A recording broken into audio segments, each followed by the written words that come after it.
Welcome to NML news channel. ఈరోజు మార్కాపురం శాసనసభ్యులు కందుల నారాయణరెడ్డి గారు సుపరిపాలనలో తొలి అడుగు కార్యక్రమంలో తుర్లపాడు మండలంలోని సూరేపల్లి గ్రామం, తుమ్మల చెరువు గ్రామం, చిన్నరెడ్డిపల్లె గ్రామం, తాడేవారిపల్లి గ్రామంలో పార్టీ శ్రేణులతో కలిసి పాల్గొన్నారు. ఈ సందర్భంగా ఇంటింటికి వెడలి పాంప్లెంట్లు పంచి బూత్ ఇన్ఛార్జీలతో మై టీడీపీ యాప్లో ఆ కుటుంబాల వివరాలను నమోదు చేయించారు. దాంట్లో నుంచి కరెంటు పట్టిస్తారు.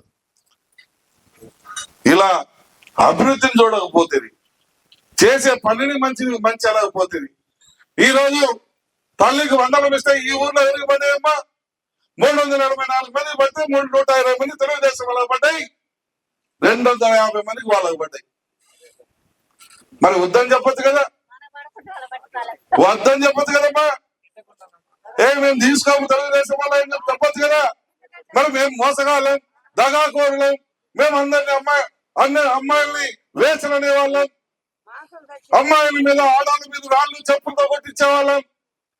మరి మమ్మల్ని మేము ఇచ్చే ఎందుకు తీసుకుంటున్నారు? మేము మోసగాళ్ళం అయితే అమ్మాయిలు లేడీస్ని పట్టుకొని వేసేయాలంటారమ్మా.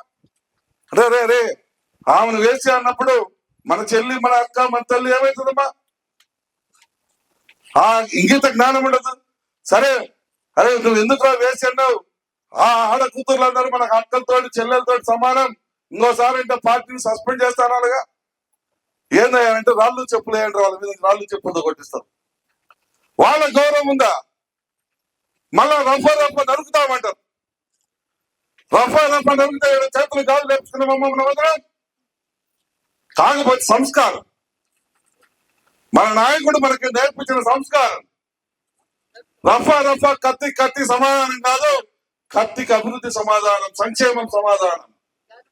అందుకని ఈ రోజు సంక్షేమం ఇవ్వలేని పరిస్థితిలో ఉన్నా, అభివృద్ధి చేయలేని పరిస్థితిలో ఉన్నా, ఆర్థిక వనరులు సహకరించకపోయినా 40 సంవత్సరాల సుదీర్ఘ రాజకీయ అనుభవం మన ముఖ్యమంత్రి చంద్రబాబు నాయుడు గారికి ఉన్న అటువంటి అనుపార అనుభవం.